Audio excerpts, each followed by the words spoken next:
അതായത് നിങ്ങളുടെ കാഴ്ചപ്പാടിൽ how do you define love? നല്ല ആളോടെ ചോദിച്ചാൽ നമ്മളെ ലവ് മാരേജ്. അപ്പൊ ഇനി നിങ്ങൾക്ക് കറക്റ്റ് ആയിട്ട് പറയാൻ പറ്റുള്ളൂ.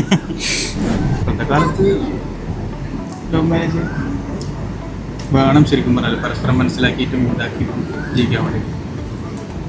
ലവ് എന്ന് പറഞ്ഞാൽ even if the world is against U, നമുക്ക് സ്റ്റിൽ അയാളെ തന്നെ നമ്മൾ ചൂസ് ചെയ്യും. എന്ത് കുറവുണ്ടായാലും. പക്ഷെ നമുക്ക് അയാളായിരിക്കും എല്ലാം. ബ്രോന് സെയിം കാഴ്ചപ്പാട് തന്നെയാണ്. നമുക്ക് നമ്മളെന്തായാലും വേൾഡ് അവരിലായിരിക്കും. ലൈക്ക് അവരെന്തെങ്കിലും പറഞ്ഞാൽ നമുക്ക് ഹേർട്ടാവും, പക്ഷെ അവരെന്തെങ്കിലും ചെറിയ കാര്യം നമുക്ക് സന്തോഷമാവും. അങ്ങനെ അവരാണ് നമ്മളെ മെയിൻ ഹാപ്പിനെസ് ഫാക്ടറായി മാറും. നിങ്ങൾ കുറെ കാലമായോ? 8 years. 8 years. പേരെന്തായിരുന്നു? നദീർ. നിഹാല. പേജ് ഒന്ന് ഫോളോ ചെയ്യോ? KAZHI